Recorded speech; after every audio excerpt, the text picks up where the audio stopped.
खतर है। अब आप शाम से आज का दूसरा बुलेटिन सुनिए। पहले हेडलाइंस। साहब इस्माइल ने फ्रांसीसी सदर के नाम एक दस्ती खत इरसाल किया है। मजलिस शूरा ने ग्लोबल पार्लियामेंट्री फोरम में शिरकत की है। दोहा को बिजनेस ट्रैवल और स्पोर्ट्स टूरिज्म के अवार्ड्स के लिए नामजद किया गया है। मुल्क में कोरोना वायरस से शिफा पाने वालों की कुल तादाद 1,25,400 हो गई है। ये थी हेडलाइंस। अब सुनिए आज का बुलेटिन इन डिटेल।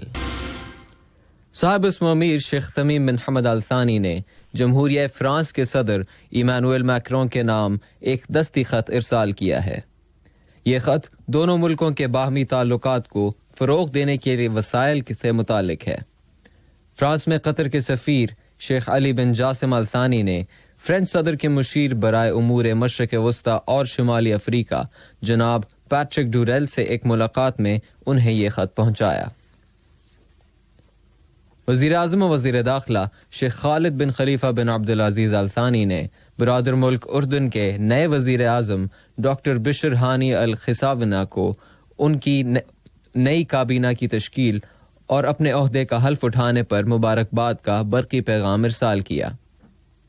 वज़ीर आज़म ने अपने इस पैगाम में उर्दन के नए वज़ीर आज़म की कामयाबी और बिरादर उर्दनी अवाम की मज़ीद तरक्की और खुशहाली की तमन्ना का इजहार किया है।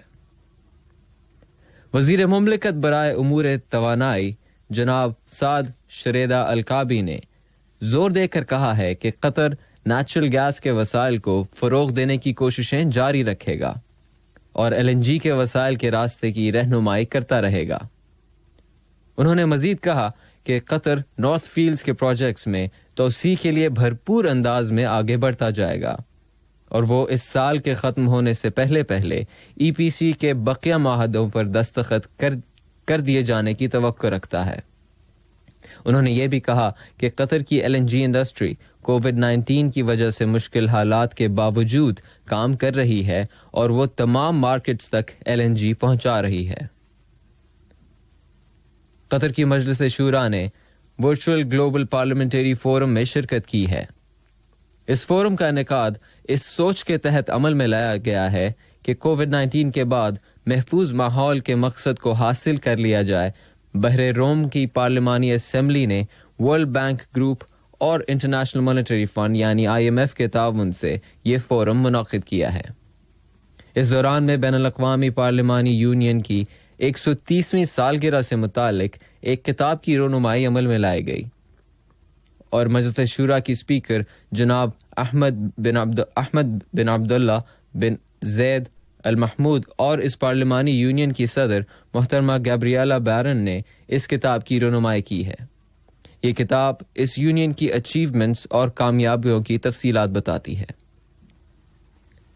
दोहा को वर्ल्ड ट्रैवल 2020 अवार्ड की लीडिंग बिजनेस डेस्टिनेशन और स्पोर्ट्स टूरिज्म डेस्टिनेशन कैटेगरीज में अवार्ड के हुसूल के लिए नॉमिनेट किया गया है। दोहा में सफरियात, सियाहत और मेज़बानी के शोबों में काम करने वाली बहुत सी कंपनीज को भी मुख्तलिफ अवार्ड्स के लिए नॉमिनेट किया गया है। ये awards aviation, travel attractions, hotels and resorts, travel agencies, tour operators और ट्रैवल टेक्नोलॉजी समेत कई शोबों में दिए जाते हैं। और कतर की वजारत सेहत ने ऐलान किया है कि गुज़िश्ता 24 घंटों के दौरान मुल्क में कोरोना वायरस के 214 नए केसेस रजिस्टर किए गए हैं, जबकि इस बीमारी से मुतासिर 197 मजीद अफराद सेहतयाब हुए हैं, जिसके बाद मुल्क में इस वबा से सेहतयाब होने वालों की कुल तादाद 1,25,400 हो गई है। एक दूसरी खबर के मुताबिक मुल्क में कोरोना वायरस के फौरी रिजल्ट देने वाले टेस्ट शुरू कर दिए जाएंगे।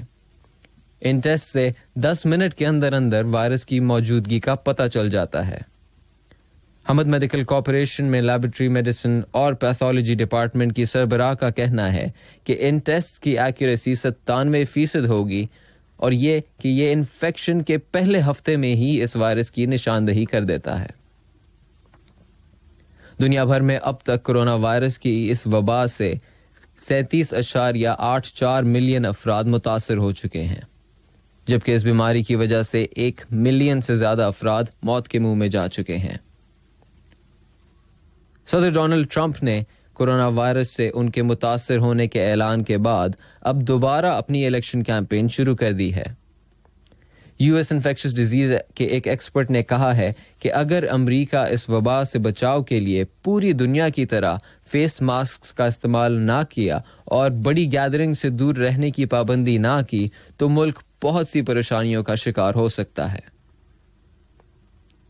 इंडिया में आज मंगल की सुबह कोरोना वायरस के मजीद 55,342 नए केसेस दर्ज होने के बाद वहां इस वायरस से मुतासर होने वालों की कुल तादाद 7.18 मिलियन हो गई है।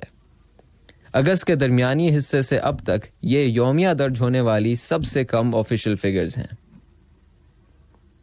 ईरान में यौमिया रजिस्टर की जाने वाली मालूमात के मुताबिक 272 अफराद की हिलाकत के बाद अब वहां मौत के मुंह में जाने वालों की कुल तादाद 28,816 हो गई है और ये पूरे मशरक़ वस्ता की अमवात की बदतरीन शरह है।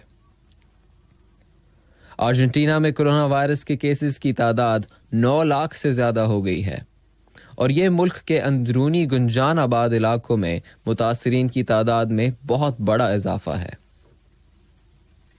अजरबैजान और आर्मीनिया के दरमियान मुतनाज़े इलाके कराबाख में बिगड़ती हुई सूरत हाल पर काबू पाने के लिए बैनुल अक़वामी कोशिशें जारी हैं और खबर है कि अजरबैजान ने नए मिलिट्री यूनिट्स महाज पर भेज दिए हैं। दोनों ममालिक एक दूसरे पर फायरबंदी की खिलाफ वर्जी के इल्जामात लगा रहे हैं।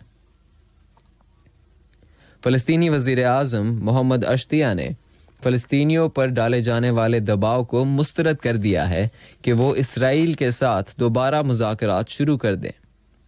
उन्होंने जोर देकर कहा है कि अमरीकी इंतजामिया अब भरोसे और एतमाद के काबिल नहीं रही।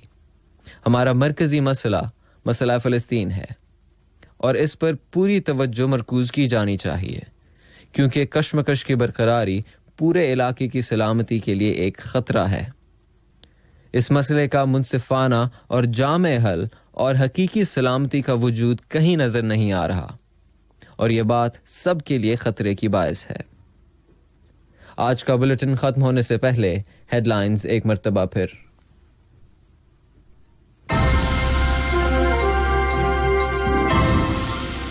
साबिस मुमीर ने फ्रांसीसी सदर के नाम एक दस्ती खत इरसाल किया। मजलिस शूरा ने ग्लोबल पार्लियामेंट्री फोरम में शिरकत की है। दोहा को बिजनेस ट्रैवल और स्पोर्ट्स टूरिज्म के अवार्ड्स के लिए नामजद किया गया है। मुल्क में कोरोना वायरस से शिफा पाने वालों की कुल तादाद 1,25,400 हो गई है। रेडियो खतर से आज का दूसरा बुलेटिन अपने इख्तिताम को पहुंचा। अगला बुलेटिन इंशाअल्लाह कल सुबह 9 बजे पेश किया जाएगा। खतर है अब आप हिशाम से आज का दूसरा बुलेटिन सुनिए। पहले हेडलाइंस। साबिस मुमीर ने फ्रांसीसी सदर के नाम एक दस्ती खत इरसाल किया है। मजलिस शूरा ने ग्लोबल पार्लियामेंट्री फोरम में शिरकत की है।